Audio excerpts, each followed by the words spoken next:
Now, in academic theology, what we just read in Philippians chapter 2, verses 7 and 8 is referred to as kenosis. Kenosis is the emptying of the divine self. It doesn't mean that Jesus stopped being God. In the Christian understanding of God, God cannot stop being God. But it's that Jesus set aside the privileges of his divinity in order to fully enter our human condition as a man.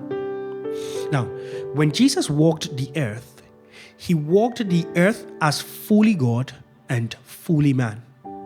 In academic theology, we refer to that as the hypostatic union. The hypostatic union. But as Jesus walked the earth as fully God and fully man, he did not use his divine power for his own advantage. Think of the gospel accounts.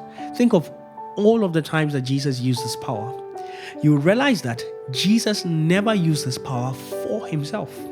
So in the temptation at the wilderness by Satan, Jesus could have turned stones to bread because he was hungry.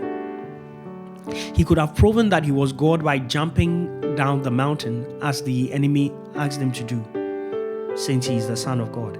And God would have given his angels to charge over him to keep him in all his ways.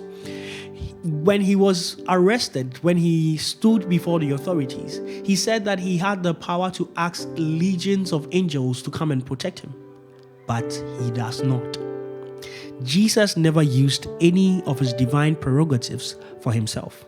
Now, where we see that he did not turn stones to bread for himself, we later see that he multiplies bread for a hungry multitude.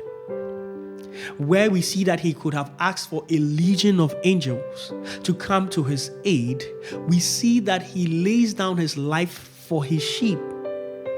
He lays down his life as the good shepherd. He lays down his life as the ultimate sacrifice. Now, Jesus is before all things. In him, all things hold together. He holds life, and yet he's willing to set down all of that privilege so that he becomes a man that can die. And indeed, he ultimately dies on the cross. That is what we mean by the emptying of himself. He has the king who has eternally existed incarnates, and he incarnates by emptying himself of his divine prerogatives whilst walking the earth as fully God and fully man.